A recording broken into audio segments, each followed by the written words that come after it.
मैं जो सीख रहा था, जैसे हम जिस बात को लेकर के, एक छोटी सी बात समय को ध्यान में रखते हुए, मेरे प्रियो, जब हम पवित्र आत्मा से परिपूर्ण होने के लिए जो जीवन व्यतीत करना चाहते हैं, जो डिजायर हमें पैदा होती है, इसमें विश्वास बहुत बड़ा रोल प्ले करता है।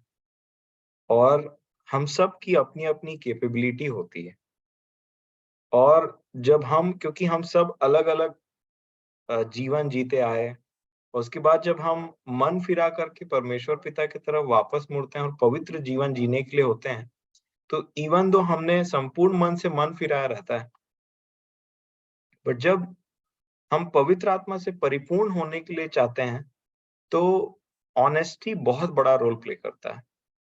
और अगर आप ऑनेस्ट रहेंगे, ईमानदार रहेंगे, तो आपको आपकी गलती दूसरों से जानने की जरूरत नहीं है। पवित्र आत्मा कई बार हमें कन्विक्ट करता है, हमें कायल करता है, और वो एक हाई टाइम रहता है जिसमें हम मन फिराएं। और मैंने व्यक्तिगत रीति से महसूस किया है कि जो भी चीज आपको यहाँ पे कचोट रही है, फॉर एग्जाम्पल, आज मैं एक पर्टिकुलर वे में बात किया जैसे मुझे नहीं करना चाहिए था, और पवित्र आत्मा मुझे उस चीज के लिए कन्विक्ट कर रहा है, और अगर मैं उसको बायपास करके उसके लिए प्रार्थना ना करूं और कुछ और ही बोलते रहूं या कुछ और ही करते रहूं, तो वो कन्विक्शन को बायपास नहीं करना चाहिए। क्योंकि परमेश्वर का आत्मा हमें बालकों के समान ट्रीट करता है, और वो हमें बताता है कि कहाँ हमें मन फिराव की जरूरत है। इसीलिए जो भी संबंध हमारे, जो हमारा नेचर है, बार बार मन फिराने से बहुत फायदा ये है, पहला, आपका विवेक क्लियर रहता है। दूसरा, आपको कॉन्फिडेंस रहता है। और तीसरा, मैं और आप नम्रता सीखते हैं, ह्यूमिलिएट होते हैं हम, तो हम एक ट्रू ह्यूमिलिटी सीखते हैं। मैं समझता हूं प्रति व्यक्ति, हर व्यक्ति को प्रतिदिन कुछ ना कुछ विषय में जो प्रभु उनको दिखाए, मन फिराने की आवश्यकता है। और मन फिराते हुए जब हम आगे बढ़ते हैं, तो ये आपको बहुत ज्यादा एनकरेजिंग भी करता है, और पवित्र आत्मा से परिपूर्ण होने में ये बहुत इंपॉर्टेंट फैक्टर है। और इसीलिए मैंने जो सीखा है कि कई बार एक पर्टिकुलर वे में बात करना, कई बार ज्यादा बात करना, कई बार कुछ ऐसे चीजों को बोलना जो पवित्र आत्मा आपको रोकता है, नहीं यहाँ पे मुंह बंद रखो, या इस वे में जो यहाँ पे जो एनवायरनमेंट बना हुआ है उसमें आप कंट्रीब्यूट मत करो, बट फिर भी हम एक स्टेप आगे जाते हैं, और फिर हमें रिमोर्स होता है, हमें तकलीफ होती है कि नहीं प्रभु, कुछ तो है। तब हम उसमें अगर सच्चा मन फिराते हैं, तो एक्चुअल में हम दूसरी बार उसको, वो चीजें हमारे लाइफ में ऐसा हो जाता है, नहीं, मैं बार बार वही काम करके मन नहीं फिराना चाहता, मुझे ये चीज स्टॉप करना पड़ेगा। और फिर आपको ग्रेस मिलता है, मुझे और आपको अनुग्रह मिलता है, क्योंकि परमेश्वर दीनों पर अनुग्रह करता है। जब परमेश्वर पिता देखते हैं कि ये सच में उस चीज से छूटना चाहता है, तो वो आपको ग्रेस प्रोवाइड करते हैं। और जब हम अनुग्रह प्राप्त करते हैं ना, तो नेक्स्ट बारी हम, जिसके लिए पहले हमने मन फिराया, नेक्स्ट बार परमेश्वर का ग्रेस भी हमारे साथ होता है, और हम बच जाते हैं। और तब हम परमेश्वर पिता के उस ग्रेस को देखते हैं, और हमको लगता है कि हाँ प्रभु जी, ये मेरे बस की बात नहीं थी, पर जब मैंने मन फिराया, मैं ऑनेस्ट हुआ और मैंने बोला मैं ये नहीं करना चाहता, तो नेक्स्ट बार आपने मुझे ग्रेस दिया, और आपके अनुग्रह से मैं खड़ा हूं। इसीलिए पौलुस बोलते हैं, मैं जो कुछ भी हूं वो परमेश्वर के अनुग्रह से हूं। और इसीलिए मेरे प्रियो, रिपेंटेंस एक गिफ्ट है, आपको पता है, एक दान है परमेश्वर का। मैं आपके सामने एक वचन पढ़ना चाहूंगा, प्रेरितों के काम उसका 11 अध्याय और 18 वचन। देखिए यहाँ पे रिपेंटेंस को कैसा बोला गया है, क्या इंडिकेट किया है परमेश्वर का वचन। प्रेरितों के काम उसका 11वां अध्याय और 18 वचन में ऐसा लिखा है, यह सुनकर वह चुप रहे और परमेश्वर की बड़ाई करके कहने लगे, तब तो परमेश्वर ने अन्य जातियों को भी जीवन के लिए मन फिराव का दान दिया है। अब देखिए, मैं इंग्लिश में भी पढ़ना चाहूंगा। लिखा है, then to the Gentiles also God has granted repentance which leads to life। मन फिराव जो जीवन की तरफ पहुंचाता है। तो सोचिए, इस जीवन में हमको डेली जीना है, तो कितना मन फिरा फिरा करके होता है ना। मान लीजिए कोई गलती मैं बार बार कर रहा हूं, और मेरे को पता है आज मैंने उस गलती को बड़े पैमाने में किया, मैंने मन फिराया, मेरा हृदय टूटा और मैं उससे मुक्ति पाना चाहता हूँ, तो नेक्स्ट बार हो सकता है मेरे से वो फिर हो जाए। लेकिन उस सिचुएशन को मैं समझने लगूंगा कि कहाँ मैं गिरता हूँ, कहाँ क्या होता है, तो उससे निकलने के लिए परमेश्वर का ग्रेस आएगा। मान लीजिए मुझसे वो नेक्स्ट टाइम भी हो गया, तो फिर मैं रिपेंट करूंगा तो वो फेड अप होते चले जाएगा। जैसे किसी कपड़े को आप रगड़ते हैं एक बार तो नहीं जाता, फिर रगड़ते हैं तो थोड़ा-सा जाता है, फिर कुछ करते हैं तो थोड़ा, और ऐसे करते-करते वो चीज़ें हमारे लाइफ से जाती हैं, और इसलिए हम ऐसे करके हम प्रिपेयर होते हैं, एक नया मनुष्य बनते हैं, जो मसीह के स्वरूप में है। और वही यही रिपेंट कर करके मैं और आप जीवन की ओर पहुँचते हैं मेरे प्रियो। और यही रिपेंटेंस का लाइफ बहुत ज़रूरी है, क्योंकि परमेश्वर अपने हमारी कैपेसिटी को जानता है, कि आज मैं कुछ वचन बोलूँगा, तो ऐसा नहीं कि ये कल ही मान लेंगे। जब ये प्रैक्टिकली उस चीज में एंटर करेंगे तो इनको तकलीफ होगा, इनका स्वयं टूटेगा, फूटेगा, मोल्ड होंगे ये, और इनका पुराना इनसे खींच करके निकाला जाएगा और नया इनको दिया जाएगा, ताकि कोई भी व्यक्ति घमंड ना कर पाए कि ये मैंने किया, परंतु सब व्यक्ति बोले ये परमेश्वर के अनुग्रह से मैं जो कुछ हूँ, मेरा मसीह जीवन जहां तक पहुंचा है वो परमेश्वर के अनुग्रह से है। इसलिए लिखा है उसके सामने किसी को घमंड करने का अवसर ना होगा। घमंड करने के लिए है ही क्या? और इसीलिए मेरे प्रियो ये जो दान है रिपेंटेंस का, वो आपको एनकरेज करेगा, क्योंकि जितनों ने परमेश्वर को जाना उन्होंने उसको उनको ऐसे भी जाना है कि वो अनुग्रहकारी है, वो विलंब से कोप करने वाला महान दयालु परमेश्वर है। और ये रिपेंटेंस आपको एनकरेज करेगा अंदर से कि परमेश्वर ने मुझे नहीं छोड़ा है। और वो व्यक्ति, मैंने एक परमेश्वर के बहुत बड़े दास से सुना था, बहुत बड़े दास इसलिए क्योंकि उनसे मैंने बहुत कुछ सीखा। उन्होंने बोला, जो लोग प्रतिदिन मन फिराते हैं ना, जो प्रतिदिन रिपेंट करते हैं, शैतान उनसे डरता है। और जो प्रतिदिन रिपेंट नहीं करते, मतलब इसका वाइस वर्सा आप समझ लीजिए। अगर आप रिपेंट करते हैं, क्योंकि मैं एक चीज मुझे एनकरेज करती है जब मैं शिमशॉन के जीवन को देखता हूँ। लास्ट टाइम में उन्होंने रिपेंट किया, बाल कट गए, आंखें फूट गई थी, ताकत चला गया, एक तमाशा बन कर के रह गए थे वो। और दागोन नामक देवता वहां पे फल फूल रहे थे, मतलब लोग उनका नाम ले रहे थे, उसका नाम ले रहे थे, जो चीज है नहीं। पावरलेस व्यक्ति, एक बल नहीं था, आंख से दिखाई नहीं दे रहा है, सब चीज छीन गया, उसका पावर सब खत्म हो गया। पर जब उसने रिपेंट किया तो पावर वापस आया। और यही चीज मुझे और आपको पावरफुल बनाता है जब हम रिपेंट करते हैं। क्योंकि जब हम रिपेंट करते हैं, वो आपको, मैं फिर से इस पर जोर डालना चाहूंगा, वो आपको सच में एक नम्र व्यक्ति बनाता है। वो आपको, अब जब कन्विक्ट होकर के हम उसको एक्सेप्ट कर लेते हैं ना, तो हम टूटते हैं। और नेक्स्ट बार उसको वो करने के लिए ना, परमेश्वर का ग्रेस आपको जरूर मिलेगा। और यही चीज प्रभु यीशु मसीह ने प्रकाशित वाक्य में भी बोला मेरे प्रियो, बी जीलस एंड रिपेंट, सरगर्म हो और मन फिरा और वापस आ जा। यद्यपि तू रॉक बॉटम तक पहुंच चुका है, एकदम नीचे तक पहुंच चुका है, बट फिर भी मैं तुझे एनकरेज करता हूं, मैंने तुम्हें डांट लिया, परंतु फिर भी तुम जो एकदम निचले स्थान पे पहुंच चुके हो, मैं तुमको कहता हूं कि सरगर्म हो और मन फिराओ, और मैं तुम्हें कहां तक पहुंचाऊंगा?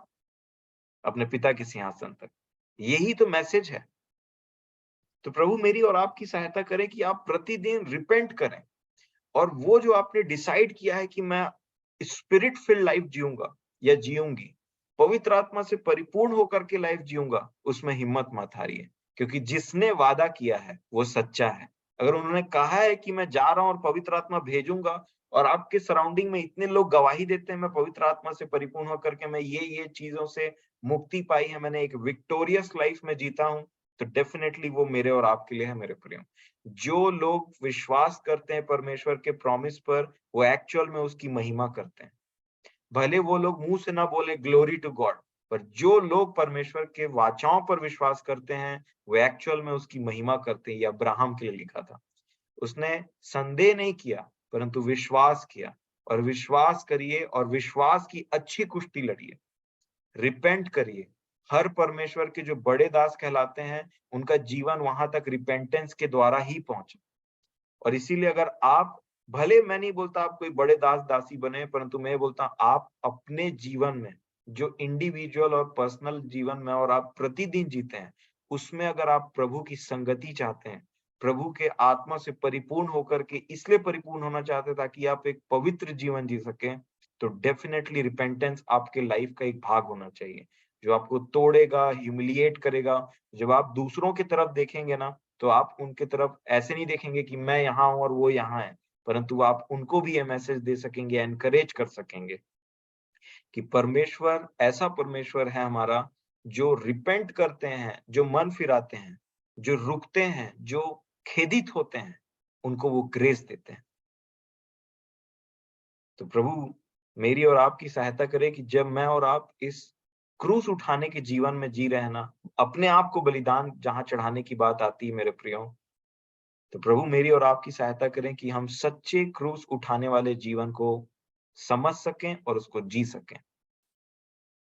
आप इसहाक के बारे में देखेंगे तो एक चीज आपके एनकरेजिंग के लिए, आपको प्रोत्साहित करने के लिए मैं बोलना चाहता हूँ, इवन इसहाक, गलातियों में ऐसा लिखा है कि हम भी इसहाक के समान प्रतिज्ञा के वारिस हैं, प्रतिज्ञा के संतान हैं।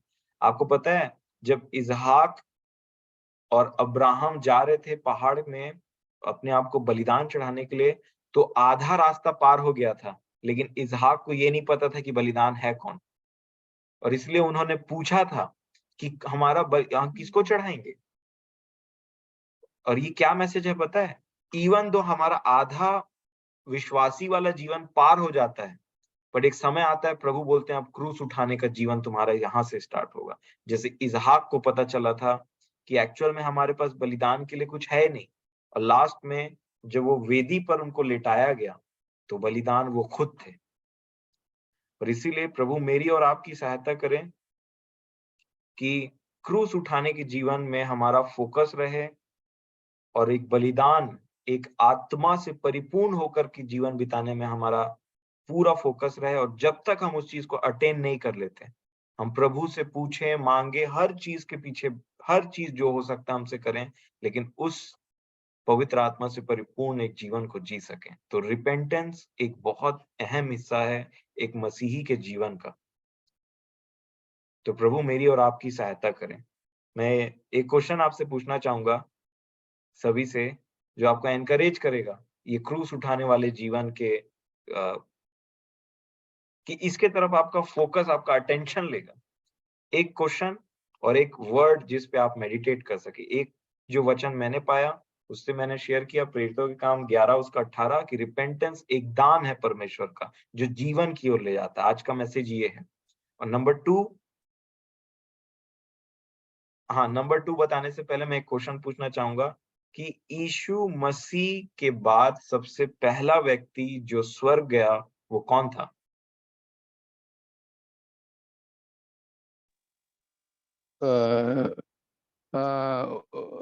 क्रूस पर लटका हुआ दूसरा डाकू जो था। जी बिल्कुल सही। डाकू। जी, डाकू। सबसे पहले वो व्यक्ति क्रूस गया, वो व्यक्ति स्वर्ग गया जो क्रूस पे था। क्रूस पर था, उसने मन फिराया और उसको ये पता था कि मेरे अंदर ऐसी कोई क्वालिफिकेशन नहीं कि मैं इस व्यक्ति के साथ में स्वर्ग जाऊं, बट फिर भी उसने मसीहा की तरफ देखा, विश्वास किया और उससे दया चाही, जिसको आप अनुग्रह समझ सकते हैं, और बोला मुझे स्मरण करना जब आप अपने राज्य में आएंगे तो। और वो क्रूस पर व्यक्ति जो था, इवन चेले नहीं, बड़े बड़े फरीसी नहीं, कोई नहीं, परंतु वो व्यक्ति, प्रभु ने उससे कहा आज ही तुम मेरे साथ स्वर्ग लोक में होगा। तो ये आपको एनकरेज करेगा, जो क्रूस पे है वो मसीहा के साथ है और वहां पे रहेगा जहां पे वो है। और एक और वर्स जिस पे आप मनन कर सकते हैं वो है कुलूसियों की पत्री 1 अध्याय और 27 वचन जरूर पढ़िएगा। कुलूसियों 1:27 और कुलूसियों 2 अध्याय और उसका 2 वचन।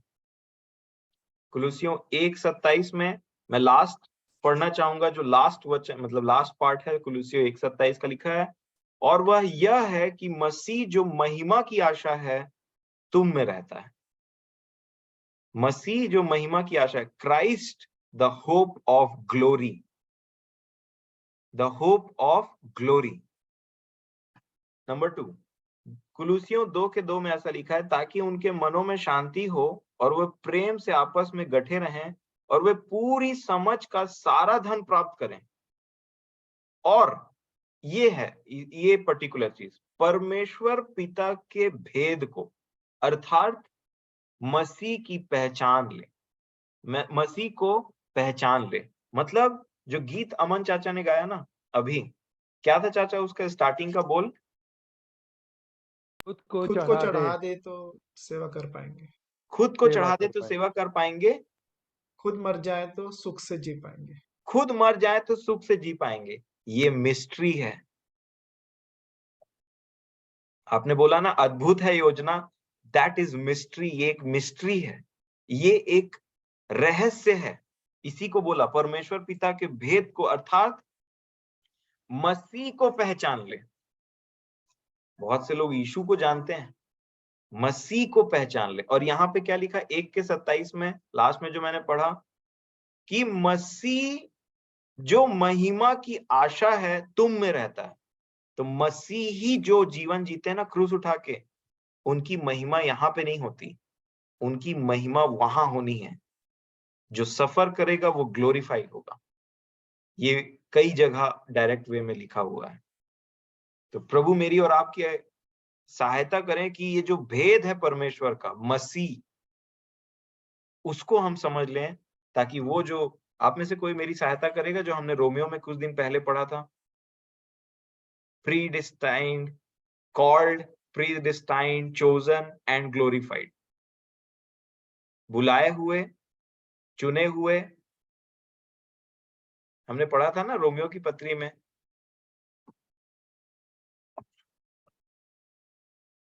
उसका 8 अध्याय और 30 वचन, रोमियो 8:30।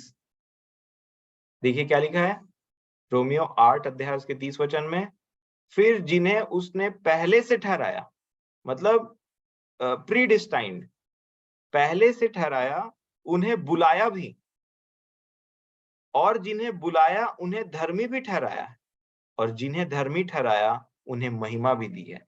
तो महिमा की आशा मसीह, इन बातों पे मनन करिए, प्रभु आपकी सहायता करे।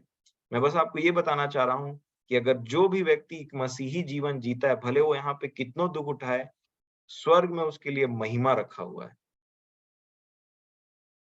Christ the glory, the hope of glory, यही हमारी आशा है। तो जो आज हमने सीखा मैं उसको समराइज कर दूं। रिपेंटेंस, जो मन फिराते हैं प्रतिदिन, शैतान डेफिनेटली उनसे डरता है, और वही लोग बढ़ते हैं, वही जीवन पाते हैं और बहुत आयत का जीवन पाते हैं। नंबर 2, जो मसीही जीवन हम जीते हैं, उसके अंत में एक ग्लोरी है, एक होप है,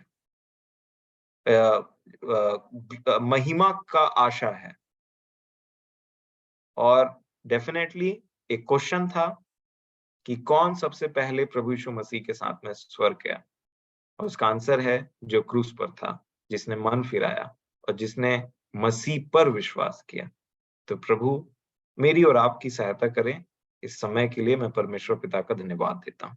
आमीन। आइए हम प्रार्थना करें। प्रेमी परमेश्वर पिताजी, हम बड़े आदर और धन्यवाद के साथ आपके चरणों में आते हैं। पिता, आप ऐसे परमेश्वर हैं जो बार बार मौका देते हैं। आप एक ऐसे परमेश्वर हैं जो बार बार कहते हैं कि मत डर, पर इवन हम डर भी जाएं तो आप हमारे लेवल में आकर के हमें एनकरेज करते हैं, जैसे आपने एलिया को किया। इतने बड़े भविष्यद्वक्ता थे वो, परंतु फिर भी वो डर गए।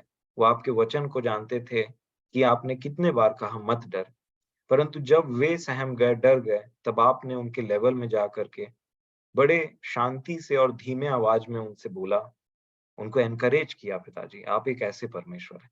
होने दें कि हम आपके स्वभाव का ठीक ठीक ज्ञान रखें, ताकि हमें कोई बहका ना पाए। एक सिंपल डिवोशन जो मसीह में होना चाहिए, हम सब प्रतिदिन वैसा जीवन जी सकें। पिताजी, हम मन फिराते हैं और आपके सामने में सिर झुकाते हैं प्रभु जी, कि हमसे जो भी, मैं जो भी नहीं बोलना चाहूंगा, परंतु मैं बोलूंगा प्रभु जी कि वे बातें जो मुझे नहीं करनी चाहिए थी, जो स्लिप ऑफ टंग नहीं होना चाहिए था, जिन एनवायरनमेंट में मुझे शामिल नहीं होना चाहिए था, मैंने कोशिश किया, परंतु कहीं न कहीं दाएँ-बाएँ होकर के मैं उसमें चला गया प्रभु जी, मुझे क्षमा करिए। हे मेरे स्वामी, मेरे विवेक को शुद्ध करिए, ताकि मैं आपके अनुग्रह के सिंहासन के सामने में दृढ़ता से आ सकूँ प्रभु यीशु मसीह के नाम से। अपने पुत्र के लहू से मुझे शुद्ध और पवित्र करें और मुझे अनुग्रह दें पिताजी, ताकि मैं नेक्स्ट बार वो काम ना करूँ जिसमें मैं स्लिप हो रहा हूँ। मेरा विश्वास है कि आप मुझे खड़ा करेंगे, उस दुष्ट से बचाएँगे, हम सबको बचाएँगे। इनफैक्ट हर उस व्यक्ति को बचाएँगे प्रभु जी जो सच्चे मन से मन फिराता है। और इसलिए हम आपके उस मन फिराव के दान को ग्रहण करते हैं प्रभु जी, जो हमें नम्र रहने के लिए मदद करता है। पिता, आपके पवित्र आत्मा की परिपूर्णता से हमें भरें, हमारा विश्वास और बढ़ाता ले चलें। हम जानते हैं कि आपने जो वादा किया है वो सच्चा है और धीरे-धीरे प्रभु जी, आप हमें खाली करेंगे और उसके बाद में अपने पवित्र आत्मा की भरपूरी से भरेंगे, ताकि हम एक विक्टोरियस, एक जयवंत जीवन जी सकें मसीह यीशु में। पिताजी, हम जो कुछ भी सीखते हैं वो आप ही की ओर से आता है। इसलिए आप हमें हिम्मत भी दीजिए, आप हमें दृढ़ विश्वास दीजिए, ताकि हम इस जयवंत जीवन की गवाही देने वाले हो सकें। आप हमारी कमजोरियों को जानते हैं पिताजी, और आप हमारे मन को जानते हैं, आपसे कोई चीज़ छिपी नहीं है। इसलिए हम आपसे ऑनेस्टली प्रार्थना करते हैं कि हम सबकी कमजोरियों को दूर करें। हमारे मन में ऐसा विश्वास दें कि हम आपसे जो चीज़ बोलेंगे खोल करके, आप उन्हें क्षमा भी करेंगे, अपने पुत्र के लहू से ढाँपेंगे भी और हमें अनुग्रह भी देंगे, ताकि हम आपके राह में चल सकें। क्योंकि आपके जैसा परमेश्वर ना तो देखा गया और ना ही सुना गया, जो अपने लोगों के अपराधों को ढाँपे, जो अपने लोगों के अपराधों और पापों को समुद्र के तह में डाल दे, ताकि उन्हें कोई खोज ना सके पिताजी। आप छुपाते हैं हमारे पापों को, आप छुपाते हैं हमारे तनों को, जैसे आपने आदम और हवा को, उनके नंगेपन को छुपाया। हे स्वामी, हम आपसे विनती करते हैं कि आज जो हमने सीखा वह हमारे हृदयों में बसने पाए और हम आपको धन्य कहने वाले हो सकें। सारा आदर महिमा सबों के जीवनों को मैं आपके हाथ में सौंपता हूँ पिताजी। हम आपके हैं, आप ही हमें सुरक्षित रखें। जो कुछ हमारा है, बच्चे, माँ-बाप, बुजुर्ग, परिवार वाले, हमारी धन-संपत्ति जहाँ कहीं भी जैसे भी हैं प्रभु जी, आप सुरक्षित आपने रखा है और आप ही रखें। हम अपने जीवन को आपके हाथ में सौंपते हैं पिताजी और विनती करते हैं कि हमें प्रभु यीशु मसीह का स्वभाव प्रतिदिन बढ़ता जाए और हम उसकी समानता में बनते चले जाएँ। सारा आदर महिमा हम आपको देते हैं पिताजी। विनती बहुत ही धन्यवाद के साथ, एक शुद्ध विवेक के साथ में आज़ाद होकर के प्रभु यीशु मसीह के नाम से माँगते हैं। दया से सुनें और ग्रहण करें। आमीन।